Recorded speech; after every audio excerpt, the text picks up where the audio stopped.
Hi hello ನಮಸ್ಕಾರ. ನಮ್ಮೂರು ನಮ್ಮವರ ಪರಿಚಯ ಯೂಟ್ಯೂಬ್ ಚಾನಲ್ಗೆ ತಮ್ಮೆಲ್ಲರಿಗೂ ಸ್ವಾಗತ. ಈ ದಿನ ನಾನು ಮೈಲಾರ ದೇವಸ್ಥಾನಕ್ಕೆ ಹೋಗಿದ್ವಿ. ಅಲ್ಲಿಂದ ನಾವು ಹವನೂರು ಗ್ರಾಮದ ಭಾಗವಾಗಿ ನಾನು ನಮ್ಮ ಅಳಿಯ ಪರಶುರಾಮ್ ಇಬ್ಬರು ಗಳಗನಾಥೇಶ್ವರ ದೇವಾಲಯದ ದರ್ಶನಕ್ಕೆ ಅಂತೇಳಿ ಅಲ್ಲಿಗೆ ಹೊರಟಿದ್ದೀವಿ.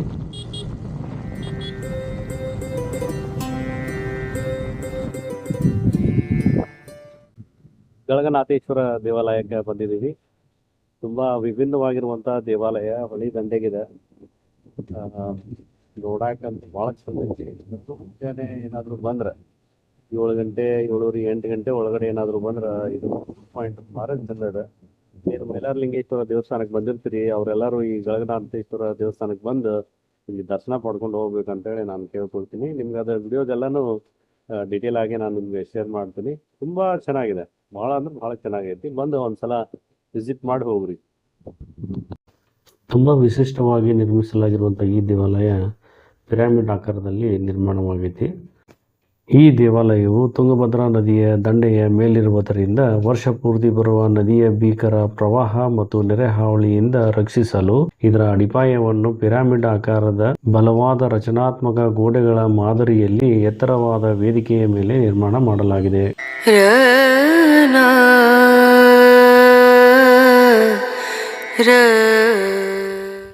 ಈ ಗಳಗನಾಥ ಗ್ರಾಮವು ಹಾವೇರಿ ಜಿಲ್ಲೆಯ ಹಾವೇರಿ ತಾಲೂಕಿನ ಒಂದು ಪುಟ್ಟ ಗ್ರಾಮವಾಗಿದೆ. ಈ ದೇವಾಲಯವು ಮೈಲಾರಲಿಂಗೇಶ್ವರ ದೇವಸ್ಥಾನದ ಸನ್ನಿಧಿಯಿಂದ ಕೇವಲ 16 ಕಿಲೋಮೀಟರ್ ದೂರದಲ್ಲಿ ಇರುವುದು.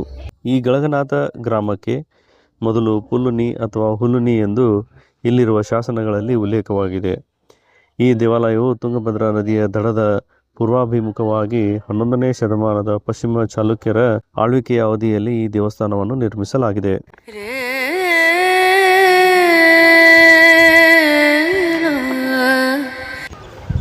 ವಿಶಾಲವಾದ ಮುಖಮಂಟಪವನ್ನು ಹೊಂದಿರುವಂತಹ ಈ ದೇವಾಲಯದಲ್ಲಿ ಗರ್ಭಗೃಹದಲ್ಲಿರುವ ಶಿವಲಿಂಗವನ್ನು ಸ್ಪರ್ಶಲಿಂಗ ಎಂತಲೂ ಕರೆಯುತ್ತಾರೆ. ಯಾವುದೇ ಲೋಹವನ್ನು ಸ್ಪರ್ಶಕ್ಕೆ ಒಳಪಡಿಸಿದಾಗ ಅದು ಬಂಗಾರವಾಗುತ್ತಿತ್ತು ಎಂದು ಇಲ್ಲಿರುವ ಪುರಾವೆಗಳು ಹೇಳುತ್ತವೆ. ಈ ದೇವಾಲಯದಲ್ಲಿ ಸುಂದರ ಶಿಲ್ಪಕಲೆಯನ್ನು ಕೂಡ ನಾವು ಕಾಣಬಹುದಾಗಿದೆ. ಗಣಪತಿ, ಸರಸ್ವತಿ, ಸೂರ್ಯದೇವ, ಸಪ್ತಾಶ್ವರಗಳ ಮೇಲಿರುವ ಸೂರ್ಯದೇವ, 8 ಕೈಗಳುಳ್ಳ ಮಹಿಷಾಸುರ ಮರ್ದಿನಿಯಂತಹ ಅತ್ಯಂತ ಆಕರ್ಷಕವಾಗಿರುವಂತಹ ಮೂರ್ತಿಗಳನ್ನು ನಾವು ಕಾಣಬಹುದಾಗಿದೆ.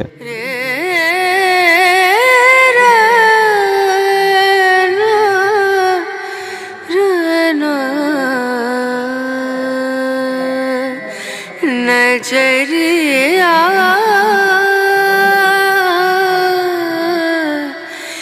लागे नहीं कहीं ओ नजरिया. ತುಂಬ ವಿಶಿಷ್ಟತೆ ಅಂದರೆ ಇಲ್ಲಿರುವಂಥ ಬಸವಣ್ಣನ ಮೂರ್ತಿಯನ್ನು ನೋಡಿದ್ರೆ ಹಿಂಗೆ ಎದ್ದು ಬರ್ತದನಪ್ಪ ಅನ್ನೋ ಹಂಗೆ ಭಾಸವಾಗ್ತದೆ. ಅಷ್ಟೊಂದು ಸುಂದರವಾಗಿ ಕೆತ್ತನೆಯನ್ನು ಮಾಡಿದ್ದಾರೆ. ಅದರ ಜೊತೆಗೆ ಇಲ್ಲಿರುವಂಥ ದ್ವಾರಬಾಗಿಲ ಮೇಲಿರುವಂಥ ಕೆತ್ತನೆಯನ್ನು ನೋಡಿದರೆ ಇದು ಕಲ್ಲಿನ ಮೇಲೆ ನಿರ್ಮಾಣವಾಗಿರುವಂಥ ಕಲೆ ಅಂತ ಅನಿಸ್ತದೇ ಇಲ್ಲ. ಅಷ್ಟೊಂದು ವೈಶಿಷ್ಟ್ಯತೆಗಳನ್ನು ಒಳಗೊಂಡಿರುವಂತೆ ಈ ಒಂದು ದ್ವಾರಬಾಗಿಲವನ್ನು ರಚಿಸಿದ್ದಾರೆ. ಇಲ್ಲೊಂದು ನೋಡ್ರಿ, ಇದು ಎಷ್ಟು ಚೆನ್ನಾಗಿ ಡಿಸೈನ್ ಮಾಡಿ ಕನಕನ ಕಿಂಡಿಗಳನ್ನು ಮಾಡಿದ್ದಾರೆ. ಆಮೇಲೆ ದ್ವಾರಬಾಗಿಲದ ಕಂಬಗಳನ್ನು ನೋಡಿ, ಕಂಬಗಳ ಮೇಲೆ ಇರುವಂಥ ಕೆತ್ತನೆಗಳು ಎಷ್ಟು ಚೆನ್ನಾಗಿ ಮಾಡ್ಕೊಂಡಿದ್ದಾರೆ. ಇವುಗಳ ತುಂಬ ವಿಶಿಷ್ಟತೆ ಅನಿಸುತ್ತೆ. ಯಾಕಂದರೆ ಕರ್ನಾಟಕದುದ್ದಕ್ಕೂ ನಾವು ಈ ಥರ ಶಿಲ್ಪಕಲೆಗಳನ್ನು ಕಾಣ್ಬೋದು. ಅದರೊಳಗಡೆ ಇದೊಂದು ಮುಖ್ಯವಾಗಿರುವಂಥ ದೇವಾಲಯ ಅಂತ ಹೇಳಲಿಕ್ಕೆ ಇಷ್ಟಪಡ್ತೀನಿ.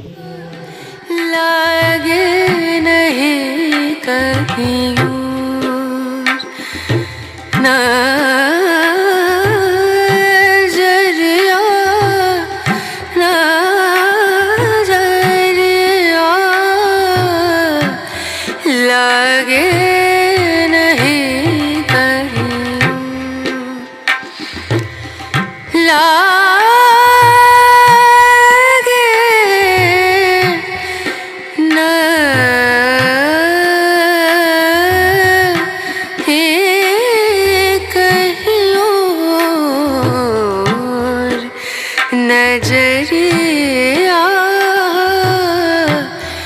लागे नहीं कहीं ओ नजरिया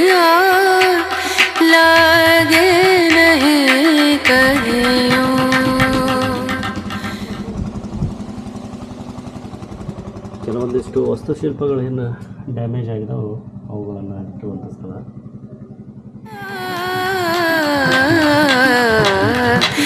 लागे नहीं कहीं और, लागे नहीं कहीं और. ದೇವರ ಪಾದಗಟ್ಟಿ ಕೆಲವೊಂದಿಷ್ಟು ವಾಸ್ತುಶಿಲ್ಪಗಳನ್ನು ಡ್ಯಾಮೇಜ್ ಮಾಡಿದ್ರೆ ಅವುಗಳನ್ನು ಸಹ ಇಲ್ಲಿ ನಾವು ಕಾಣ್ಬೋದು. ಡ್ಯಾಮೇಜ್ ಆಗಿರೋವೆಲ್ಲ ಇಲ್ಲೇ ಇದಾವೆ. ಇದೆಲ್ಲ ಈಶ್ವರ ಲಿಂಗಗಳು ಅಂತ ಅನಿಸುತ್ತೆ. लागे नहीं कहीं और.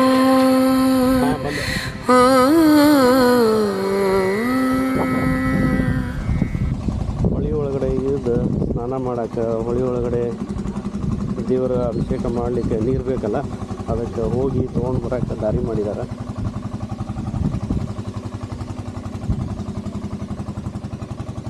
ಸೊ ಇದೇ ಹೊಳಿ.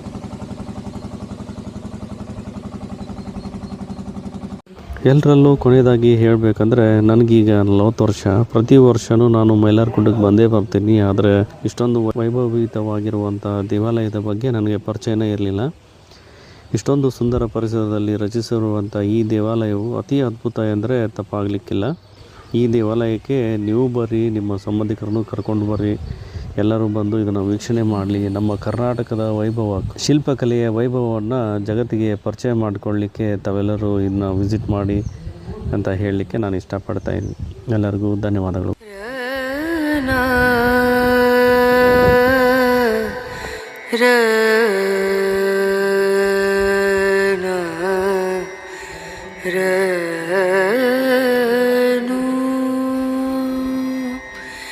रे